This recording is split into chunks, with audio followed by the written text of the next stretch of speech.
ಎಲ್ಲರಿಗೂ ನಮಸ್ಕಾರ. Anand audio celebrity podcast ನ ವಿಶೇಷ ಕಾರ್ಯಕ್ರಮಕ್ಕೆ ಪ್ರೀತಿಯ ಸ್ವಾಗತ. ಆಷಾಢ ಮಾಸ ಮುಗಿದ ಮೇಲೆ ಶ್ರಾವಣ ಮಾಸ ಬರುತ್ತೆ. ಸೊ ಶ್ರಾವಣ ಮಾಸದ ಮೊದಲನೇ ಹಬ್ಬ ಶ್ರೀ ವರಮಹಾಲಕ್ಷ್ಮಿ ವ್ರತ. ಈ ಹಬ್ಬದ ನಿಯಮಗಳನ್ನ ತಿಳಿಸ್ಕೊಡೋದಕ್ಕೆ ನಮ್ಮ ಜೊತೆ ಇವತ್ತು ಗುರುಜಿ ಆದಂತಹ ಡಾಕ್ಟರ್ ಪರಿಮಳ್ ಆಚಾರ್ಯ ಅವರಿದ್ದಾರೆ. ಸೊ ಈ ಹಬ್ಬದ ಬಗ್ಗೆ ಸಾಕಷ್ಟು ಮಾಹಿತಿಗಳನ್ನ ಪಡೆಯೋಣ. ನಮಸ್ತೆ ಸರ್, ಸ್ವಾಗತ. ಗುರುಭ್ಯೋ ನಮಃ. ಸರ್ವಮಂಗಳ ಮಂಗಲ್ಯೆ ಶಿವೆ ಸರ್ವಾದ ಸಾಧಿಕೆ ಶರಣ್ಯೇ ತ್ರ್ಯಂಬಕೆ ಗೌರಿ ನಾರಾಯಣೀ ನಮಸ್ತುತೆ. ಗುರುಜಿ, ಮೊದಲನೇದಾಗಿ ಈಗ ಆಷಾಢ ಮಾಸ ಕಳೆದ ನಂತರ ಶ್ರಾವಣ ಮಾಸ ಬರುತ್ತೆ. ಈ ಶ್ರಾವಣ ಮಾಸದ ಮೊದಲನೇ ಹಬ್ಬ ಶ್ರೀ ವರಮಹಾಲಕ್ಷ್ಮಿ ವ್ರತ ಅಂತ ನಾವೆಲ್ಲ ಆಚರಿಸ್ತೇವೆ. ಈ ಒಂದು ಹಬ್ಬ ಹೇಗೆ ಶುರುವಾಯಿತು? ಇದರೊಂದು ಹಿನ್ನೆಲೆ ಏನಿದೆ? ಮೊದಲನೇದಾಗಿ ಒಂದು ಶ್ರಾವಣ ಮಾಸದಲ್ಲಿ ಈ ಬರುವಂತಹ ಹುಣ್ಣಿಮೆಯಿಂದ ಅಮಾವಾಸ್ಯೆಯಿಂದ ಹಿಡಿದು ಬರುವಂತಹ ಮುಂದಿನ ಸೆಪ್ಟೆಂಬರ್ 11ನೇ ತಾರೀಕು ತನಕ ಬರ್ತದೆ. ಮೊದಲನೇದಾಗಿ ಇದರಲ್ಲಿ ಶ್ರೇಷ್ಠವಾದಂಥದ್ದು ಹುಣ್ಣಿಮೆ ನಂತರ ಬರುವಂತಹ ಶುಕ್ರವಾರ, ಎರಡನೇ ಶುಕ್ರವಾರ 21ನೇ ತಾರೀಕಿನಂದು ಮಾಡುವಂಥದ್ದು ಶ್ರೇಷ್ಠವಾದಂತ ಹೇಳ್ಬೋದು. ಯಾಕಂತ ಹೇಳಿದ್ರೆ ಇದರಲ್ಲಿ ಬೆಳಗಿನ ಜಾವ 5:30 ಇದ್ರ ಒಳಭಾಗದಲ್ಲಿ ಲಕ್ಷ್ಮಿ ಆರಾಧನೆ ಮಾಡುವಂಥದ್ದಾಗಿರ್ಬೋದು, ಅಮ್ಮರವರ ಪ್ರಾರ್ಥನೆ ಅಲಂಕಾರಗಳನ್ನು ಮಾಡುವಂಥದ್ದು ಅತ್ಯಂತ ಮುಖ್ಯವಾಗಿರ್ತದೆ. ಇದರಲ್ಲಿ ಯಾವ ರೀತಿ ಸಂಪ್ರದಾಯ ಮೊದಲಿಗೆ ಹುಟ್ಟಿಕೊಂಡಿತು ಅಂತ ಹೇಳಿದ್ರೆ ತ್ರ್ಯಂಬಕೆ ಗೌರಿ ಅಂತ ಹೇಳ್ತೇವೆ. ಮೊದಲನೇದಾಗಿ ಗಣಪತಿ ಪೂಜೆ ಮಾಡೋದು, ಅಂದ್ರೆ ಲಕ್ಷ್ಮಿ ಆರಾಧನೆ ಮಾಡೋಕ್ಕಿಂತ ಮುಂಚೆ ಸಾಕ್ಷಾತ್ ಆಗಿರುವಂತಹ ಗಣಪತಿ ಪೂಜೆ ಮಾಡುವಂಥದ್ದು ಮುಖ್ಯ ಆಗಿರ್ತದೆ. ಈ ಒಂದು ಕಾಲದಲ್ಲಿ ಬಂದಂತ ಹಾಗೆ ಗಣಪತಿ ದೇವರಿಗೆ ನಿಮಗೆ ಗೊತ್ತಿರೋ ಹಾಗೆ ಸಂಕಷ್ಟಹಾರ ಗಣಪತಿ ಅಂತ ಹೇಳ್ತೇವೆ. ಆ ವಿಚಾರದಲ್ಲಿ ನೋಡೋದಾದ್ರೆ ಸ್ವತಃ ವರಮಹಾಲಕ್ಷ್ಮಿ ಕನಸಿನಲ್ಲಿ, ಗಣಪತಿಯ ಕನಸಿನಲ್ಲಿ ಬರುವಂತದ್ದು. ಯಾಕಂತ ಹೇಳಿದ್ರೆ ಮನುಷ್ಯನ ರೂಪದಲ್ಲಿ ಇದ್ದಂತಹ ಗಣಪತಿ ಸ್ವತಃ ಯಾವುದೇ ರೀತಿಯಂತಹ ದೇವರಲ್ಲ, ಸ್ವತಃ ಬಂದಂತಹ ಒಂದು ಬಡವನ ಮನಸ್ಸಿನಲ್ಲಿ ಬರುವಂತದ್ದು. ಮನಸ್ಸಿನಲ್ಲಿ ಬಂದು ವರಮಹಾಲಕ್ಷ್ಮಿ ಪೂಜೆ ಆಗಿ ಬರುವಂತ ಶ್ರಾವಣದಲ್ಲಿ ಆರಾಧನೆ ಮಾಡಬೇಕು, ಪ್ರಪಂಚದಲ್ಲಿ ಎಲ್ಲರ ಮನೆಯಲ್ಲೂ ಕೂಡ ನಾನು ನೆಲೆಸಬೇಕು ಅಂತ ಬೇಡಿಕೊಳ್ಳುತ್ತಾರೆ. ಎಲ್ಲರೂ ಕೂಡ ಆಡಂಬರದಿಂದ ಮಾಡುವಂತಹ ಅಲ್ಲ, ಕಳಸವನ್ನು ಪೂಜೆ ಮಾಡಿದ್ರು ಕೂಡ ಅದೊಂದು ವರಮಹಾಲಕ್ಷ್ಮಿ ಹಬ್ಬ ಅಂತಾನೆ ಹೇಳ್ಬೋದು ನಾವು. ಅಂದ್ರೆ ಈ ಒಂದು ಆಚಾರ ಒಂದು ಎಷ್ಟು ವರ್ಷಗಳಿಂದ ನಡ್ಕೊಂಡ್ ಬಂದಿರೋಂಥದ್ದು? ಪುರಾತನವಾಗಿ ನಡೆದುಕೊಂಡು ಬಂದಿದೆ. ಇದಕ್ಕೆ ಆದಂತಹ ವರ್ಷಗಳಾಗಿರ್ಬೋದು, ಶತಮಾನಗಳು ಅಂತ ಅಲ್ಲ, ವರ್ಷಾಂತರಗಳಿಂದ ಬಂದಿರುವಂತದ್ದು. ಇದು ಪುರಾಣಗಳಂತ ದೇವತೆಗಳಂತಹ ರಾಜನಾಗಿರುವಂತಹ ಇಂದ್ರನಿಂದನೂ ಕೂಡ ನಡೆದುಕೊಂತ ಬಂದಿರುವಂತಹ ಸಾಂಸ್ಕೃತಿಕ ಪುರಾತನವಾಗಿರುವಂತದ್ದು. ಹಾಗಾದ್ರೆ ಈ ಒಂದು ವ್ರತನ ಆರಂಭಿಸಬೇಕು ಅಂದ್ರೆ ಹೇಗೆಲ್ಲ ಸಿದ್ಧತೆ ಮಾಡ್ಕೋಬೇಕು?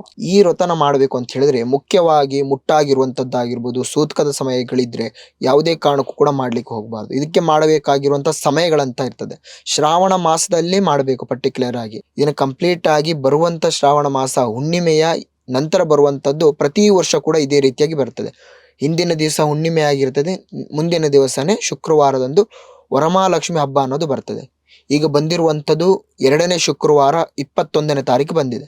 ಈ ದಿವಸ ಯಾವ ರೀತಿ ಮಾಡಬೇಕು ಅಂತ ಹೇಳಿದ್ರೆ, ಇಂದಿನ ದಿವಸ ಎಲ್ಲಾ ರೀತಿಯಲ್ಲೂ ಕೂಡ ನೀವು ರೆಡಿ ಮಾಡ್ಕೋಬಹುದು. ಆದರೆ ಪೂಜಾ ಕಾರ್ಯಕ್ರಮಗಳಿದೆ, ಅಮ್ಮನವರಿಗೆ ನೈವೇದ್ಯ ಆಗಿರ್ಬೋದು, ಇದೆಲ್ಲವೂ ಕೂಡ ಮುಖ್ಯವಾಗಿ ಬೆಳಗಿನ ಜಾವ ಬ್ರಾಹ್ಮಣ ಮುಹೂರ್ತದಲ್ಲಿ, ರಾಜಯೋಗದ ಬ್ರಾಹ್ಮಣ ಮುಹೂರ್ತದಲ್ಲಿ 5:30 ಒಳಭಾಗದಲ್ಲಿ ಮಾಡಬೇಕಾಗ್ತದೆ. ಹಾಗಾದ್ರೆ ಈಗ ಈ ಸಿದ್ಧತೆಗಳನ್ನೆಲ್ಲ ಮಾಡ್ಕೋಬೇಕಲ್ವಾ? ಈಗ ಹಬ್ಬ ಮಾಡ್ಬೇಕು, ಬೆಳಿಗ್ಗೆ ಹೇಳಿ ಎದ್ದು ಎಲ್ಲ ಕೆಲಸಗಳು ಮಾಡ್ಬೇಕು ಅಂದಾಗ ಲಕ್ಷ್ಮಿಗೆ ನಾವು ಪ್ರೀತಿಯಿಂದ ಏನನ್ನ ಅರ್ಪಿಸ್ಬೇಕಾಗತ್ತೆ? ಅಂದ್ರೆ ಈ ಒಂದು ವಸ್ತುನ ಅರ್ಪಿಸಿದ್ರೆ ಲಕ್ಷ್ಮಿ ನಮ್ಮಲ್ಲಿ ನಿಲ್ಲಿಸ್ತಾಳೆ ಅನ್ನೋದಾದ್ರೆ? ಮುಖ್ಯವಾಗಿ ಲಕ್ಷ್ಮಿಯವರಿಗೆ, ಅಮ್ಮನವರಿಗೆ ನೈವೇದ್ಯ ರೂಪದಲ್ಲಿ ನಿಮ್ಗೆ ಗೊತ್ತಿರುವ ಹಾಗೆ ಬಿಳಿಯಾಗಿರುವಂತಹ ಕೇಸರಿ ಅಂತ ಹೇಳ್ತೇವೆ. ಅಂದ್ರೆ ಎಲ್ಲರಿಗೂ ಕಾಮನ್ ಆಗಿ ಗೊತ್ತಿರುವಂತಹ ಕೆಂಪು ಕೇಸರಿ ನೀವು ಕೇಳಿರ್ತೀರ. ಹೇಳಿದ್ರೆ ಬಿಳಿ ಅಥವಾ ಬಿಳಿ ಕೇಸರಿ ಅಂತ ಹೇಳ್ತೇವೆ, ಅಥವಾ ಪುಷ್ಪ ದಳಗಳು ಅಂತ ಹೇಳ್ತೇವೆ. ಅಮ್ಮನವರಿಗೆ ಪ್ರೀತಿ ಆಗಿರುವಂತಹ ಪುಷ್ಪ ದಳಗಳ ಮೂಲಕವಾಗಿ ಅಲಂಕಾರ ಮಾಡುವಂತದ್ದಾಗಿರ್ಬೋದು. ಮುಖ್ಯವಾಗಿ ಅರಿಶಿಣ ಕುಂಕುಮ ಬಾಗಿಣವನ್ನು ನೀಡುವಂಥದ್ದು ಮುಖ್ಯವಾಗಿ ಈ ಪೂಜಾ ಕಾರ್ಯಕ್ರಮದಲ್ಲಿ ಮುಖ್ಯ ವ್ರತ ಆಗಿರ್ತದೆ. ಈ ವ್ರತದಲ್ಲಿ ನಾವು ಹೆಚ್ಚು ಅಂದ್ರೆ ಈಗ ಲಕ್ಷ್ಮಿನ ಉಳಿಸ್ಕೋಬೇಕು ಅಂದ್ರೆ ಯಾವೊಂದು ಸ್ತೋತ್ರವನ್ನ ಹೇಳ್ಬೇಕಾಗತ್ತೆ? ಅಮ್ಮನವರ ಸ್ತೋತ್ರ ಆಗಿರುವಂತಹ ಸರ್ವಮಂಗಳ ಮಂಗಲ್ಯೆ ಶಿವೆ ಸರ್ವಾದ ಸಾಧಿಕೆ ಶರಣ್ಯೇ ತ್ರ್ಯಂಬಕೆ ಗೌರಿ ನಾರಾಯಣಿ ನಮಸ್ತುತೆ ಅಂತ. ಈ ಮಂತ್ರದಲ್ಲಿ ಅಮ್ಮನವರನ್ನ ಹೋಲಿಸ್ಕೋದಕ್ಕಿಂತ ನಮ್ಮ ಮನೆಯಲ್ಲಿರುವಂತಹ ದುಷ್ಟಶಕ್ತಿಗಳಾಗಿರ್ಬೋದು ಎಲ್ಲವೂ ಕೂಡ ನಿವಾರಣೆ ಆಗಬೇಕು. ನಮ್ಮ ಮನೆಯಲ್ಲಿರುವಂತಹ ನೀಚ ದ್ರೋಹಗಳಾಗಿರ್ಬೋದು, ಕಷ್ಟಗಳಾಗಿರ್ಬೋದು, ಸಾಲ ಬಾಧೆಗಳಾಗಿರ್ಬೋದು, ಇವೆಲ್ಲವೂ ಕೂಡ ತಳ್ಳೋದಕ್ಕೋಸ್ಕರ ಈ ಅಮ್ಮನವರ ಪೂಜಾ ಕಾರ್ಯಕ್ರಮ ಮಾಡೋದು. ಇದನ್ನ ಮಾಡಬೇಕು, ಆಡಂಬರದಿಂದ ಮಾಡಬೇಕು, ಹಣ ಇದ್ದವರು ಮಾತ್ರ ಮಾಡ್ಲಿಕ್ಕೆ ಆಗೋದು, ಅದೆಲ್ಲವೂ ಕೂಡ ಮೂಢನಂಬಿಕೆ. ಅಮ್ಮನವರಿಗೆ ಶ್ರದ್ಧೆಯಿಂದ ಒಂದು ಪೂಜಾ ಕಾರ್ಯಕ್ರಮ, ಕಳಸ ಪೂಜೆ ಮಾಡಿದ್ರು ಕೂಡ ಸಾಕು, ಅಮ್ಮನವ್ರನ್ನ ನೀವು ಹೋಲಿಸ್ಕೋಬಹುದು. ಇನ್ನ ಕಳಶ ಸ್ಥಾಪನೆ ಅಂತ ಮನೆಯಲ್ಲಿ ಈಗ ನಾವು ಮಾಡೋದಾದ್ರೆ ಯಾವೊಂದು ವಿಚಾರಗಳನ್ನ ಪಾಲಿಸ್ಬೇಕು? ಅಂದ್ರೆ ಈಗ ಮಾವಿನೆಲೆ ಇಟ್ಟು ಕಲಶ ಇಡ್ತಾರೆ, ಕೆಲವರು ವಿಳ್ಯದೆಲೆ ಇಟ್ಟು ಕಲಶ ಇಡ್ತಾರೆ. ಸೊ ಈ ರೀತಿ ಹೇಳೋದಾದ್ರೆ ಯಾವೊಂದು ಪದ್ಧತಿಯಲ್ಲಿ ನಾವು ಹೋದ್ರೆ? ಕಳಸ ಸ್ಥಾಪನೆ ಮಾಡುವ ಮುಂಚೆ ಮನೆಯಲ್ಲಿ ಕಳಸ ಸ್ಥಾಪನೆ ಮಾಡುವಂತವರು ಶುದ್ಧವಾಗಿರ್ಬೇಕು. ಕೈ ತುಂಬಾ ಬಳೆ ಹಸಿರು ಬಳೆ ಆಗಿರ್ಬೋದು, ಸೀರೆ ಉಟ್ಕೊಂಡು ಅರಿಶಿನ ಕುಂಕುಮ ಆಗಿರ್ಬೋದು ಸಾಕ್ಷಾತ್ ಅಮ್ಮನವರ ರೀತಿಯಲ್ಲಿ ಕಾಣುವ ರೀತಿಯಲ್ಲಿ ಮಾಡಬೇಕು. ಯಾಕಂತ ಹೇಳಿದ್ರೆ ಈಗಿನ ಕಾಲದಲ್ಲಿ ಒಂದು ಶೋಕಿ ರೀತಿಯಲ್ಲಿ ಮಾಡ್ತಾ ಇದ್ದಾರೆ. ಯಾವ ರೀತಿ ಅಮ್ಮನವರಿಗೆ ಆಗಿರುವಂತಹ ಒಡವೆಗಳು ಹಾಕೋದಾಗಿರ್ಬೋದು, ಇಂಥದ್ದೇ ಸೀರೆಗಳಾಗಿರ್ಬೋದು, ಲಕ್ಷಾಂತರ ರೂಪಾಯಿ ಕೊಟ್ಟು ಸೀರೆಗಳು ತರುವಂತದ್ದು, ಇಂಥ ರೀತಿಯಲ್ಲಿ ಕಾಟಾಚಾರಕ್ಕೆ ಮಾಡುವಂಥದ್ದು ಆಗ್ಬಿಟ್ಟಿದೆ. ಅಂತ ಹೇಳಿದ್ರೆ ಪದ್ಧತಿ ಪ್ರಕಾರ ಮಾಡಬೇಕು ಅಂತ ಹೇಳಿದ್ರೆ ಅಮ್ಮನವರಿಗೆ ಬೆಳಗಿನ ಜಾವದಲ್ಲೇ ಬ್ರಾಹ್ಮೀಣ ಮುಹೂರ್ತದಲ್ಲೇ ಬಾಳೆ ಎಲೆ ಮೇಲ್ಭಾಗದಲ್ಲಿ 5 ಇಡಿಯಷ್ಟು ಅಕ್ಕಿಯನ್ನು ಹಾಕಿ ಅದರ ಮೇಲ್ಭಾಗದಲ್ಲಿ ಕಳಸ ಪ್ರತಿಷ್ಠಾಪನೆಯನ್ನು ಮಾಡಬೇಕಾಗ್ತದೆ. ಕಳಸ ಪ್ರತಿಷ್ಠಾಪನೆ ಮಾಡುವ ಮುಂಚೆ ಅದು ಬೆಳ್ಳಿಯದಾಗಿರ್ಬೇಕು ಅಥವಾ ತಾಮ್ರದ ಕಳಸ ಆಗಿದ್ರೆ ಅತ್ಯುತ್ತಮವಾಗಿ ಒಳ್ಳೆ ಸೂಚನೆ ಅಂತಾನೆ ಹೇಳ್ಬೋದು. ಯಾಕಂತ ಹೇಳಿದ್ರೆ ನಮ್ಮ ಮನೆಯಲ್ಲಿರುವಂತಹ ನೆಗೆಟಿವ್ ಎನರ್ಜಿಯನ್ನು ನಾವು ಕಳೆದುಕೊಂಡು ಪಾಸಿಟಿವ್ ಎನರ್ಜಿಯನ್ನು ಪಡ್ಕೋಬಹುದು. ಯಾಕಂತ ಹೇಳಿದ್ರೆ ಅದರೊಳಗೆ ತುಂಬುವಂತ ನೀರು ಶುದ್ಧವಾಗಿರೋದು ನಮ್ಮ ಜೀವನದಲ್ಲಿರುವಂತಹ ಒಂದು ಜೀವದ ಮಹಾತ್ಮೆ ಅಥವಾ ಶಾಂತಿಯ ಮಹಾತ್ಮೆ ಅಂತಾನೆ ಹೇಳ್ಬೋದು. ನೀರು ಶುದ್ಧವಾಗಿರುವಂತ ನೀರು. ಮತ್ತೆ ಆ ಕಳಸದಲ್ಲಿ ಒಂದಿಷ್ಟು ವಸ್ತುಗಳನ್ನು ಹಾಕೋದ್ರಿಂದ ಮನಸ್ಸಿಗೆ ಸುಖ, ಶಾಂತಿ, ನೆಮ್ಮದಿ ಅನ್ನೋದು ನಾವು ಪಡ್ಕೋಬಹುದು. ಹಾಗೆ ಅಮ್ಮನವರಿಗೆ ಸಂತೋಷ ಕೂಡ ನಾವು ಪಡಿಸಬಹುದು. ಯಾವ ಯಾವ ವಸ್ತುಗಳಂತ ಹೇಳಿದ್ರೆ ಮೊದಲನೇದಾಗಿ ಕಂಕಣ ಭಾಗ್ಯದಲ್ಲಿ ಬರುವಂತಹ ಅರಿಶಿಣದ ಕೊಂಬು, ಮತ್ತೆ 1 ಇಡಿ ಅಕ್ಕಿ, ಅರಿಶಿಣ ಕುಂಕುಮ, ಜಾಪತ್ರೆ, ಮತ್ತೆ ಒಂದಿಷ್ಟು ಬಳೆ, ಹಲವು ವಸ್ತುಗಳನ್ನು ಹಾಕೋದ್ರಿಂದಾಗಿ ಅಮ್ಮನವರಿಗೆ ಸಂತೋಷ ಪಡಿಸಬಹುದು. ಅದಕ್ಕೆ ಸಾಕ್ಷಾತ್ ಮೊದಲನೆಯ ಹಬ್ಬದಲ್ಲಿ ಮೊದಲನೆಯ ಹಂತ ಅಂತಾನೆ ಹೇಳ್ಬೋದು. ದೇವರಿಗೆ ನೈವೇದ್ಯ ಅಂತ ಮಾಡೋದಾದ್ರೆ ಯಾವೆಲ್ಲ ಒಂದು ತಿಂಡಿ ತಿನಿಸುಗಳಲ್ಲಿ ದೇವರಿಗೆ ನೈವೇದ್ಯ ಮಾಡಿದ್ರೆ ಶ್ರೇಷ್ಠ? ಅಮ್ಮನವರಿಗೆ ಹೇಳಿದ ಹಾಗೆ ಬಿಳಿಯ ಕೇಸರಿ ಬಾತ್ ಅಂತ ಹೇಳ್ತೇವೆ, ಬಿಳಿಯ ಗಂಜಿಯ ಪಾಯಸ ಅಂತ ಹೇಳ್ಬೋದು. ಅದನ್ನ ಮೊದಲನೇದಾಗಿ ಅಮ್ಮನವರಿಗೆ ಸಮರ್ಪಣೆ ಮಾಡುವಂತದ್ದು. ಮುಖ್ಯವಾಗಿ 9 ತಟ್ಟೆಗಳಾಗಿರ್ಬೋದು, 5 ತಟ್ಟೆಗಳಾಗಿರ್ಬೋದು, 11, 21, 48 ಈ ರೀತಿಯಾದ ವಿವಿಧ ಬಗೆಯಲ್ಲಿ ಇಡಬಹುದು. ಮುಖ್ಯವಾಗಿ ಈ ವಸ್ತುಗಳನ್ನು ಇಡ್ಲೇಬೇಕು ಅಂತ ಹೇಳೋದಾದ್ರೆ ಬಾಗಿಣ ಅಂತ ಹೇಳ್ಬೋದು. ಅಮ್ಮನವರಿಗೆ ಪ್ರಿಯವಾಗಿರುವಂತದ್ದು, ಹೆಣ್ಣು ಮಕ್ಕಳಿಗೆ ಸೌಭಾಗ್ಯ ಕೊಡುವಂತದ್ದು ಅರಿಶಿಣ ಕುಂಕುಮ ಆಗಿರ್ಬೋದು, ಸೀರೆ ಆಗಿರ್ಬೋದು ಅಥವಾ ಬಳೆ ಆಗಿರ್ಬೋದು, ಇವೆಲ್ಲವೂ ಕೂಡ ಹೆಣ್ಣು ಮಕ್ಕಳಿಗೆ ಸೌಭಾಗ್ಯ ತರುವಂತದ್ದು, ಅಮ್ಮನವರ ಮುತ್ತೈದೆಯನ್ನು ಕಾಪಾಡುವಂತದ್ದು ಈ ಕಂಕಣ ಭಾಗ್ಯ ಅಂತ ಹೇಳ್ತೇವೆ. ಇವೆಲ್ಲವೂ ಕೂಡ ಅಮ್ಮನವರಿಗೆ ಸಮರ್ಪಣೆ ಮಾಡುವಂತದ್ದು. ಇನ್ನ ಈ ಹಬ್ಬದಲ್ಲಿ ಇವಾಗ ನಾವು ಮನೆಯಲ್ಲಿ ಹಬ್ಬ ಮಾಡ್ತಿರ್ತೀವಿ ಅಂದ್ರೆ, ಲಕ್ಷ್ಮಿನ ಕೂರಿಸಿರ್ತೀವಿ ಅಂದ್ರೆ ಅಕ್ಕಪಕ್ಕದವ್ರನ್ನೆಲ್ಲ ಕರೆದು ಅರಿಶಿನ ಕುಂಕುಮ ಕೊಡೋ ಒಂದು ಶಾಸ್ತ್ರ ನಡೆಯುತ್ತೆ. ಸೊ ಈ ಶಾಸ್ತ್ರದ ವೇಳೆಗೆ ಯಾವ ಅಂದ್ರೆ ಮಹಿಳೆಯರಿಗೆ ಮುಖ್ಯವಾಗಿ ನಾವು ಏನನ್ನ ಕೊಡ್ಬೇಕಾಗತ್ತೆ ಬಾಗಿನದಲ್ಲಿ? ಮುಖ್ಯವಾಗಿ ಅವ್ರಿಗೆ ಇಷ್ಟ ಬಂದದ್ದು ಕೊಡೋದು ಸಪ್ರೇಟ್ ಆಗಿರ್ತದೆ. ಮುಖ್ಯವಾಗಿ ಎಲೆ ಅಡಿಕೆ, ಅರಿಶಿನ ಕುಂಕುಮ, ಒಂದಿಷ್ಟು ಬಳೆ, ಇದನ್ನ ಒಂದು 7 ರಿಂದ 9 ಜನ ಅಥವಾ 11 ಜನ ಮುತ್ತೈದರಿಗೆ ಕೊಡುವಂಥದ್ದು, ಅವ್ರಿಗೆ ಸಂತೋಷ ಮಾಡಿ ಊಟ ಉಪಚಾರಗಳನ್ನು ಮಾಡಿ ಕಳಿಸುವಂಥದ್ದು ಅವರಿಗೆ ಮನಸ್ಸಿಗೆ ಸುಖ, ಶಾಂತಿ, ನೆಮ್ಮದಿ ಅನ್ನೋದು ಕೊಡ್ತದೆ. ಅಥವಾ ಅವರ ಮನಸ್ಪೂರ್ವಕವಾಗಿ ಅವ್ರು ನಿಮಗೆ ಆಶೀರ್ವಾದ ಮಾಡುವಂಥದ್ದು, ಇವೆಲ್ಲವೂ ಕೂಡ ಅಮ್ಮನವರ ಕಡೆಯಿಂದ ಬರುವಂತಹ ಸೂಚನೆಗಳಾಗಿರ್ತದೆ. 9, 7, 11, 21 ಮುತ್ತೈದರನ್ನು ಕರ್ಕೊಂಡ್ಬರುವಂಥದ್ದು ಅತ್ಯಂತ ಮುಖ್ಯವಾಗಿರ್ತದೆ. ಈ ವೃತ್ತದಲ್ಲಿ ಇದು ಕೂಡ ಒಂದು ಮುಖ್ಯ ಅಂಶ ಅಂತ ಹೇಳ್ಬೋದು. ಇನ್ನ ಲಕ್ಷ್ಮಿ ಮನೆಯಲ್ಲಿ ಕೂರಿಸ್ಬೇಕಾದ್ರೆ ಅದರದೇ ಆದಂತ ನಿಯಮಗಳಿರುತ್ತೆ. ಸೊ ಆ ಒಂದು ನಿಯಮ ಬಗ್ಗೆ ನಮ್ಗೆ ತಿಳಿಸ್ಕೊಡ್ತಾರೆ. ಹೇಗೆ ಶುರು ಮಾಡ್ಬೇಕು, ಹಾಗೆ ದೇವ್ರನ್ನ ಈಗ ಮತ್ತೆ ನಾವು ವಾಪಸ್ ತೆಗಿತಾ ಇದೀವಿ ಅಂದಾಗ ಹೇಗೆ ನಾವು ಆ ದೇವರನ್ನ ಯಾವ ರೀತಿ ಶುರು ಮಾಡೋದು ಅಂತ ಮೊದಲನೇದಾಗಿ ಹೇಳೋದಾದ್ರೆ, ಬ್ರಾಹ್ಮೀಣ ಮುಹೂರ್ತದಲ್ಲಿ ಈಗ ಬರುವಂತಹ ರಾಜಯೋಗ ಬ್ರಾಹ್ಮೀಣ ಮುಹೂರ್ತದಲ್ಲಿ ಎಲ್ಲ ರೀತಿಯಲ್ಲಿ ಸಿದ್ಧತೆಗಳನ್ನು ಮಾಡಿಕೊಂಡು ಏನಿದೆ 5 ಗಂಟೆ 30 ನಿಮಿಷ ಒಳಭಾಗದಲ್ಲಿ ಪೂಜಾ ಕಾರ್ಯಕ್ರಮ ಮುಗಿಸಬೇಕು. ಮೊದಲನೇದಾಗಿ ಯಾವ ರೀತಿ ಅಂತ ಕಳಸ ಪ್ರತಿಷ್ಠಾಪನೆ ಮಾಡಬೇಕು. ಮೊದಲಿಗೆ ಕಳಸ ಪ್ರತಿಷ್ಠಾಪನೆ ಮಾಡುವಂಥದ್ದು ಮುಖ್ಯವಾಗಿರುವಂತಹ ವ್ರತ ಅಂತಾನೆ ಹೇಳ್ಬೋದು. ಮತ್ತೆ ಎಲ್ಲರೂ ಕೂಡ ಒಂದು ಮುಕ್ಕುಡಗಳಾಗಿರ್ಬೋದು, ಬೆಳ್ಳಿಯ ಮುಕ್ಕುಡಗಳಾಗಿರ್ಬೋದು, ಅದಕ್ಕೆ ಅಲಂಕಾರ ಮಾಡುವಂಥದ್ದು ಮುಖ್ಯವಾಗಿ ಜಾಸ್ತಿ ಮಾಡುವಂಥದ್ದು. ಮುಖ್ಯವಾಗಿ ಏನು ಮಾಡಬೇಕು ಅಂತ ಹೇಳಿದ್ರೆ 2 ಗಜಗಳಿರುವಂತಹ ಅಮ್ಮನವರಿಗೆ ಅಭಿಷೇಕ ರೂಪದಲ್ಲಿರುವಂತಹ ಆ ಕಡೆ ಈ ಕಡೆ ಇರುವಂತಹ ಗಜಗಳಿರುವಂತಹ ಫೋಟೋವನ್ನು ಹಿಂಭಾಗದಲ್ಲಿ ಇಟ್ಟು ಪೂಜೆ ಮಾಡಬೇಕು. ಲಕ್ಷ್ಮೀ ಪೂಜೆ ಮಾಡುವ ಮೊದಲು ಗಣಪನ ಪೂಜೆ ಮಾಡುವಂಥದ್ದು ಮುಖ್ಯವಾದಂತಹ ಕೆಲಸ ಅಥವಾ ಮುಖ್ಯವಾದಂತಹ ವ್ರತ ಅಂತಾನೆ ಹೇಳ್ಬೋದು. ಯಾವ ರೀತಿ ನಿಮ್ಮ ಬಳಿ ಗಣಪತಿಯ ಮೂರ್ತಿ ಅಥವಾ ಫೋಟೋ ಇಲ್ಲ ಅಂತ ಹೇಳಿದ್ರೆ ಒಂದಿಷ್ಟು ಸಗಣಿಯನ್ನು ತೆಗೆದುಕೊಂಡು ಬಂದು, ಇದನ್ನು ಬ್ರಾಹ್ಮಣ ಮುಹೂರ್ತದ ಒಳಭಾಗದಲ್ಲಿ ಸಗಣಿಯನ್ನು ತರಬೇಕು. ಯಾವಾಗ ಬೇಕಾಗ ಗರಿಕೆ ತರುವಂಥದ್ದು, ಸಗಣಿ ತರುವಂಥದ್ದು, ಗೋಮೂತ್ರ ತರುವಂಥದ್ದು ಮಾಡಬಾರದು. ಇದನ್ನೆಲ್ಲ ಬ್ರಾಹ್ಮಣ ಮುಹೂರ್ತದ ಒಳಭಾಗದಲ್ಲಿ ಮಾಡಬೇಕು. ಒಮ್ಮೊಮ್ಮೆ 6 ಗಂಟೆ ಒಳಭಾಗದಲ್ಲಿ ಮಾಡಿದ್ರು ಕೂಡ ಸೂಕ್ತನೇ ಇರ್ತದೆ. ಈಗ ಬರುವಂಥದ್ದು ರಾಜಯೋಗ ಬ್ರಾಹ್ಮಣ ಮುಹೂರ್ತದಲ್ಲಿ ಮಾಡಬೇಕು. ಒಂದಿಷ್ಟು ಸಗಣಿಯ ಉಂಡೆಯನ್ನು ಮಾಡಿಕೊಂಡು ಅದರ ಒಳಭಾಗದಲ್ಲಿ ಒಂದು 11 ರಿಂದ 21 ಗರಿಕೆ ಕಡ್ಡಿಯನ್ನು ಇಟ್ಟು ಅದಕ್ಕೆ ಮೊದಲನೇ ಪೂಜೆಯನ್ನು ಮಾಡಿ ನಂತರ ಅದಕ್ಕೆ ಆದಂತಹ ಕಾಯಿ ಸಮರ್ಪಣೆ ಮಾಡಬೇಕಾಗ್ತದೆ. ನಂತರ ಅಮ್ಮನವರ ಪೂಜೆ ಮಾಡಬೇಕು. ಇದು ಮುಖ್ಯವಾಗಿರುವಂಥದ್ದು. ಅಮ್ಮನವರು ಜೋಡಿ ಅಮ್ಮನವ್ರನ್ನ ಇಡಬೇಕಾಗ್ತದೆ. ನೀವು ಮುಂಭಾಗದಲ್ಲಿ ಅಮ್ಮನವ್ರನ್ನ ಕೂರಿಸಿದ್ರು ಕೂಡ ಹಿಂಭಾಗದಲ್ಲಿ ಒಂದು ಸಣ್ಣದಾಗಿರುವಂತಹ ಗಜ ಹಸ್ತ ಇರುವಂತಹ ಫೋಟೋವನ್ನು ಇಡ್ಲಿಕ್ಕೆ ಬೇಕಾಗ್ತದೆ. ಇದು ಮುಖ್ಯವಾದಂತಹ ವ್ರತ ಆಗಿರ್ತದೆ. ಹಾಗೆ ಇದಕ್ಕೆ ಆದಂತಹ 2 ತುಪ್ಪದ ದೀಪವನ್ನು ಹಚ್ಚಬೇಕಾಗ್ತದೆ. ಇದನ್ನ ನೀವು ಕಂಪ್ಲೀಟ್ ಆಗಿ ಅಮ್ಮನವರನ್ನ ಹೊರಪಡಿಸುವ ತನಕ ಕೂಡ ಇಡಬೇಕಾಗ್ತದೆ. ಈ ನೀವು ತುಪ್ಪದ ದೀಪ ಯಾವ ರೀತಿ ನೋಡ್ಕೋತೀರಾ, ನಿಮ್ಮ ವ್ರತ ಅಷ್ಟು ಚೆನ್ನಾಗಿ ನಡೆದುಕೊಂಡು ಹೋಗ್ತದೆ. ನಂತರ ಅಮ್ಮನವರ ಕೂರಿಸಿದ ನಂತರ ಮುಂಭಾಗದಲ್ಲಿ ಗಲೀಜಾಗಿದೆ, ಕಸ ಗುಡಿಸಬೇಕು, ಇದೆಲ್ಲವೂ ಕೂಡ ಮಾಡ್ಲಿಕ್ಕೆ ಹೋಗಬಾರ್ದು. ಮುಖ್ಯವಾಗಿ ಅಮ್ಮನವರು ಕೂರಿಸಿದಾಗ ನೀವು ಬಟ್ಟೆಯಲ್ಲಿ ಸ್ವಚ್ಛ ಮಾಡ್ಕೋಬಹುದು. ಯಾವುದೇ ರೀತಿಯಂಥ ಪರಿಕೆ ಆಗಿರ್ಬೋದು, ಮನೆಯಲ್ಲಿರುವಂಥ ಕಸ ಆಗಿರ್ಬೋದು, ಅಥವಾ ಹಣ ಆಗಿರ್ಬೋದು, ಯಾವುದೇ ಕಾರಣಕ್ಕೂ ಕೂಡ ಬೇರೆಯವರಿಗೆ ಸಾಲ ರೂಪದಲ್ಲಿ ಕೊಡುವಂಥದ್ದು, ಇವೆಲ್ಲವೂ ಕೂಡ ಮಾಡ್ಲಿಕ್ಕೆ ಹೋಗಬಾರ್ದು. ಯಾಕಂತ ಹೇಳಿದ್ರೆ ಅಮ್ಮನವರನ್ನು ನಾವೇ ಹೊರಗೆ ಕಳಿಸುವಂಥದ್ದು. ಯಾಕಂತ ಹೇಳಿ ನಾವು ಮಾಡ್ತಾ ಇರುವಂಥದ್ದೇ ಹಣಕಾಸಿನಗೋಸ್ಕರ, ನೆಮ್ಮದಿಗೋಸ್ಕರ ಅಂತ ಮಾಡ್ತಾ ಇರುವಂತಹ ವ್ರತ ಇದು. ಯಾವುದೇ ಕಾರಣಕ್ಕೂ ಕೂಡ ಹಣಕಾಸಿನ ವಿಚಾರ, ಸಾಲಗಳಾಗಿರ್ಬೋದು, ಅಥವಾ ಮನೆಯಲ್ಲಿರುವಂಥ ಕಸಗಳಾಗಿರ್ಬೋದು, ಹಳೆಯ ವಸ್ತುಗಳಾಗಿರ್ಬೋದು, ಇವೆಲ್ಲವೂ ಕೂಡ ಆಚೆಗೆ ತೆಗೆದುಕೊಂಡು ಹೋಗಬಾರ್ದು. ಇನ್ನು ಅರಿಶಿಣ ಕುಂಕುಮ ಕೊಡೋ ಟೈಮಲ್ಲಿ ದಕ್ಷಿಣೆ ಇಟ್ಟು ಕೊಡ್ತಾರೆ ಕೆಲವೊಬ್ರು, 11 ರೂಪಾಯಿ, 21 ರೂಪಾಯಿ. ಸೊ ಆ ರೀತಿ ಕೊಡ್ಬೋದಾ ಹಾಗಾದ್ರೆ? ದಕ್ಷಿಣೆ ಕೊಡುವಂಥದ್ದು ದೊಡ್ಡದಲ್ಲ. ಯಾಕಂತ ಹೇಳಿದ್ರೆ ಅದು ಅಮ್ಮನವರಿಗೆ ನಾವು ಕೊಡುವಂಥದ್ದು, ಮುತ್ತೈದರನ್ನ ನಾವು ಕರೆದು ಕೊಡುವಂಥದ್ದು, ಅಮ್ಮನವರಿಗೆ ಸಮರ್ಪಣೆ ಮಾಡಿದ ರೀತಿಯಲ್ಲಿ ಆಗ್ತದೆ. ಮುಖ್ಯವಾಗಿ ಅರಿಶಿಣ ಕುಂಕುಮ, ಒಂದು ಇಡು ಹೂ, ಯಾಕಂತ ಹೇಳಿದ್ರೆ ಅಮ್ಮನವರಿಗೆ ಪ್ರಿಯವಾಗಿರುವಂಥದ್ದು ಪುಷ್ಪದಳಗಳು, ಒಂದಿಷ್ಟು ಹೂ, ಎಲೆ ಅಡಿಕೆ ಕೊಟ್ರೆ ಸಾಕು ಅಂತ ಹೇಳ್ತಾನೆ. ಅದರ ಮೇಲೆ ಕಾಣಿಕೆ ಕೊಡುವಂಥದ್ದು ತಪ್ಪಲ್ಲ, ಕೊಡಬಹುದು, ಅವರ ಇಚ್ಛೆ ಅದು. ಮುಖ್ಯವಾಗಿ ಎಲೆ ಅಡಿಕೆ, ಒಂದಿಷ್ಟು ಪುಷ್ಪದಳಗಳು ಕೊಡುವಂಥದ್ದು ನಿಯಮ. ಎಷ್ಟು ದಿನಗಳ ಕಾಲ ಈ ದೇವರನ್ನ ನಾವು ಮನೇಲಿ ಇಟ್ಕೋಬಹುದು? ಕೆಲವರು 1 ದಿವಸಕ್ಕೆ ತೆಗಿತಾರೆ, ಇನ್ನು ಕೆಲವರು 3 ದಿವಸ, 5 ದಿವಸ. ಸೊ ಹೇಗೆ ಅಂಡ್ ಈ ವಿಚಾರಗಳು ಹೇಗೆ ನಾವು ಪಾಲಿಸಬೇಕು? ಈಗ 3 ದಿವಸಕ್ಕೆ ನಾವು ತೆಗಿತೀವಿ ಅಂದಾಗ ಹೇಗೆಲ್ಲ ನಾವು ಮನೆಯನ್ನ ಇಟ್ಕೋಬೇಕಾಗತ್ತೆ? ಅದರ ಒಂದು ನಿಯಮ ಏನಿರುತ್ತೆ? ಮುಖ್ಯವಾಗಿ ನೀವು ಅಮ್ಮನವರ ವ್ರತ ಮಾಡ್ತಾ ಇದ್ದೀರಾ ಅಂತ ಹೇಳಿದ್ರೆ, ವ್ರತಕ್ಕೂ ಮುಂಚೆ ಒಂದು 3-5 ದಿವಸಗಳ ಕಾಲ ಮನೆಯೆಲ್ಲ ಪೂರ್ತಿಯಾಗಿ ಸ್ವಚ್ಛ ಮಾಡ್ಕೋಬೇಕು.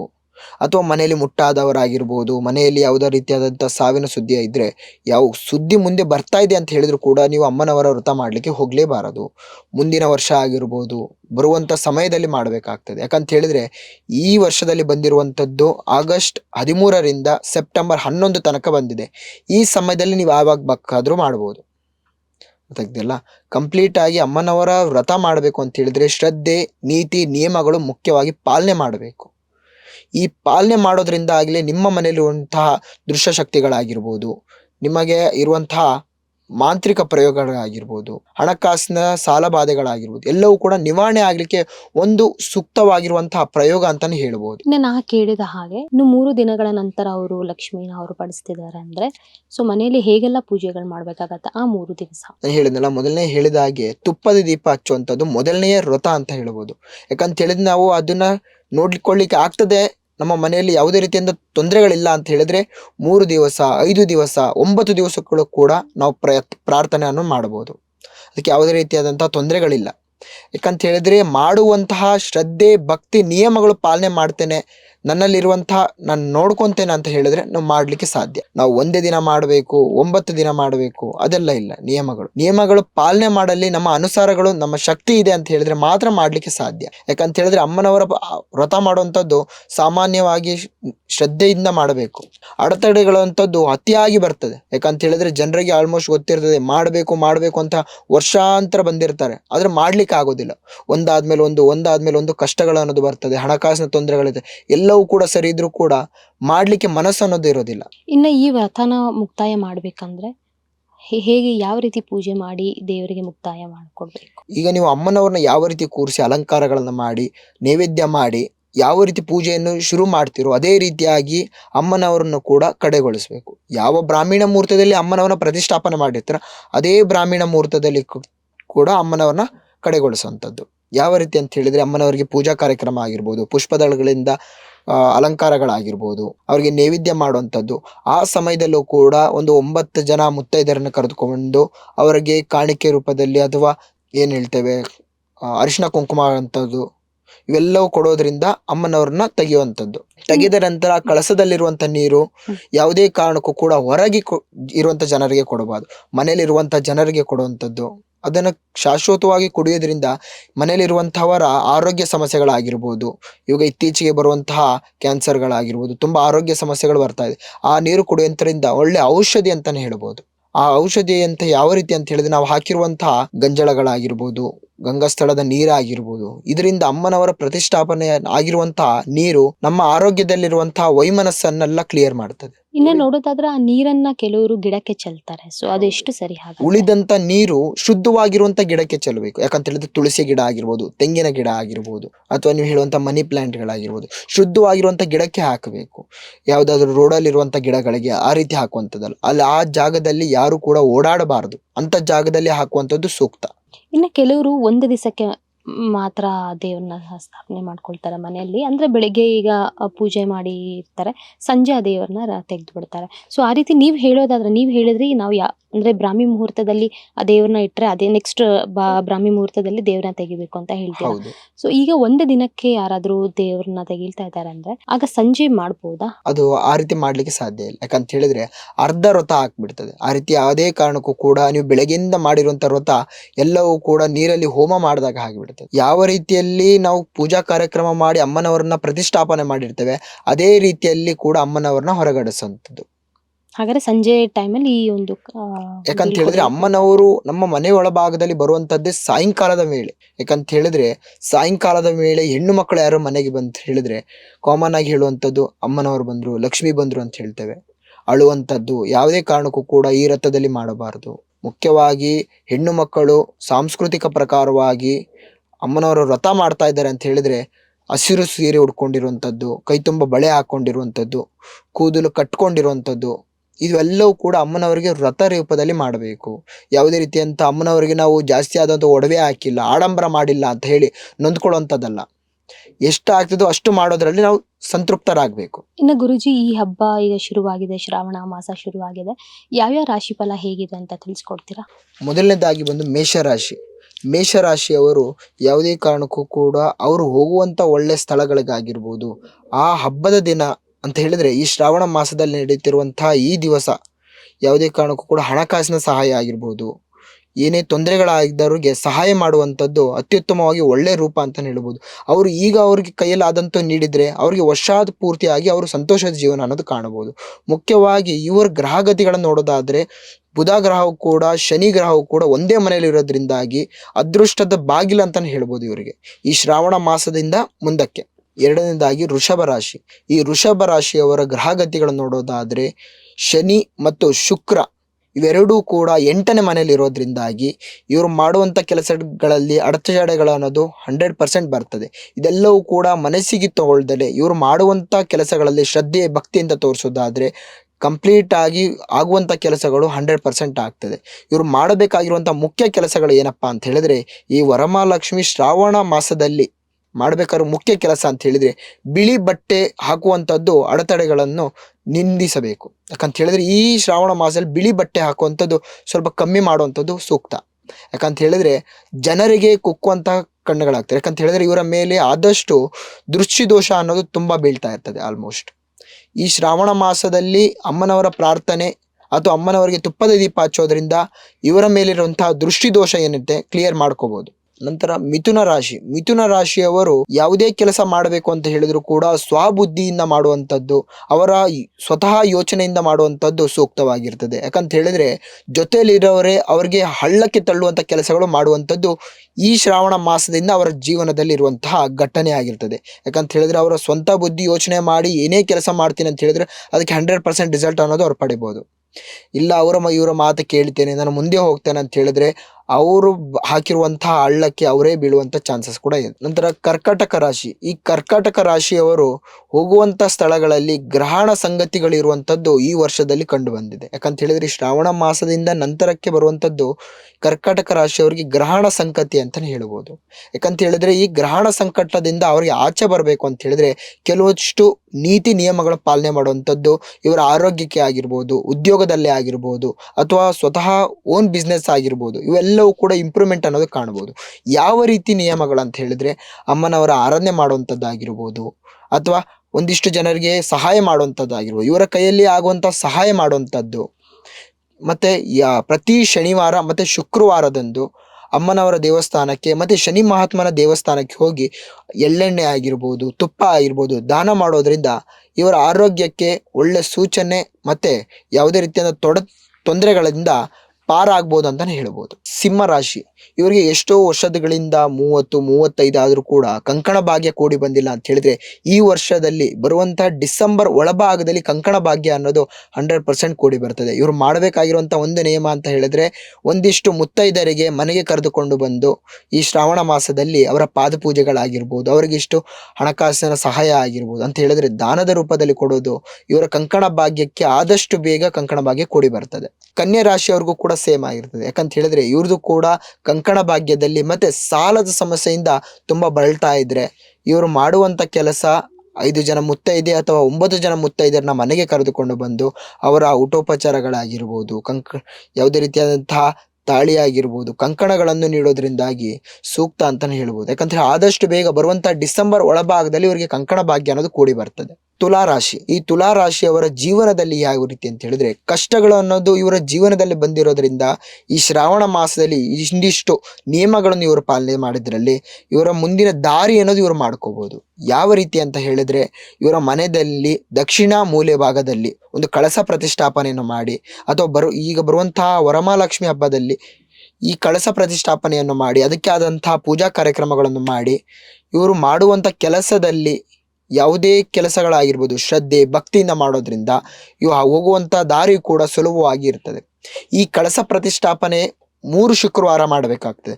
ಬೆಳಗಿನ ಬ್ರಾಹ್ಮಣ ಮುಹೂರ್ತದಲ್ಲಿ ಮಾಡಿ, ಬೆಳಗಿನ ಮರುದಿನ ಬ್ರಾಹ್ಮಣ ಮುಹೂರ್ತದಲ್ಲಿ ಕೆಡದುಗೊಳಿಸಿ, ಈ ರೀತಿಯಾದಂತಹ 3 ಶುಕ್ರವಾರಗಳು ಮಾಡಿ ಅದಕ್ಕೆ ಆದಂತಹ ಪೂಜಾ ಕಾರ್ಯಕ್ರಮಗಳನ್ನು ಮಾಡಿ ಪ್ರಾರ್ಥನೆ ಮಾಡೋದ್ರಿಂದ ಮುಂದಿನ ಜೀವನ ಅನ್ನೋದು ಇವರು ಈ ಏನಿದೆ 2026 ಜೀವನ ಅನ್ನೋದು ಸಲೀಸಾಗಿ ಹೋಗ್ಬೋದು. ವೃಶ್ಚಿಕ ರಾಶಿಯವರಿಗೆ ಒಳ್ಳೆ ಸೂಚನೆ ಅಂತಾನೆ ಹೇಳ್ಬೋದು. ಈ ಶ್ರಾವಣ ಮಾಸ ಅನ್ನೋದು ಇಷ್ಟು ದಿನ ನೋಡಿದ್ದ ಜೀವನ ಬೇರೆ, ಇನ್ ಮುಂದೆ ನೋಡುವಂತ ಜೀವನನೇ ಬೇರೆ. ಯಾಕಂತ ಹೇಳಿದ್ರೆ ಇವರ ಜಾತಕದಲ್ಲಿ 7ನೇ ಮನೆ ಮತ್ತೆ 9ನೇ ಮನೆಯಲ್ಲಿ ಶುಕ್ರ ಇರೋದ್ರಿಂದ, ಶುಕ್ರ ಮತ್ತೆ ಬುಧ ಇರೋದ್ರಿಂದ ಒಳ್ಳೆ ಸೂಚನೆ ಅಂತ ಹೇಳ್ಬೋದು.